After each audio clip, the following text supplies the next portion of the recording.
So this is how to explain recrystallization, also known as purifying organic solid.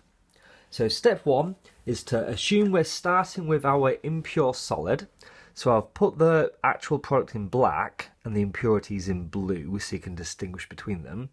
The first thing we're going to do is to dissolve all of it in the minimum amount of hot solvent. Now the reason we need to use the minimum is because if you add too much solvent, your product won't recrystallize later on. So you have to use it the smallest amount possible, and we'll come back to that later. The reason it has to be a hot solvent is when you heat things up, it increases their solubility. So by providing a hot solvent, that means you can use the minimum amount.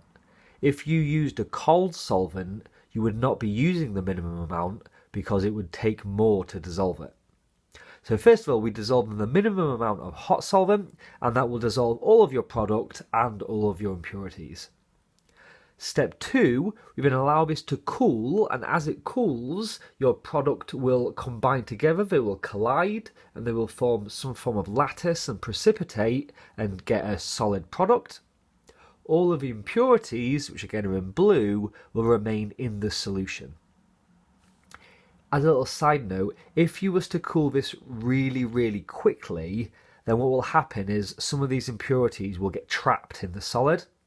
So what we need to do is allow this to cool slowly. The slower you cool it, the more pure your product will be at the end, and that's the whole point of recrystallization.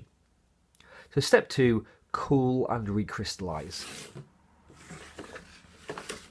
Step three, we use a Buchner funnel. This is my attempt at drawing a Buchner funnel, and we filter under reduced pressure. So we have a vacuum pump, and this sucks all of the solvent off, and all of these impurities that are dissolved in the solution will also get sucked off with it. There might be occasionally an impurity that gets stuck to the surface, just because as the liquid's getting dragged off, it just sticks on the top. So what we do to remedy that is step four, where we wash it with a small amount of cold solvent. That's my attempt at drawing a little squeezy bottle of water. And as the solvent washes the top layer off, it'll rinse off any of those impurities from the surface. So that's our 4 steps. This is basically a model answer of what you'd need to do to explain crystallization. First of all, dissolve in the minimum amount of hot solvent.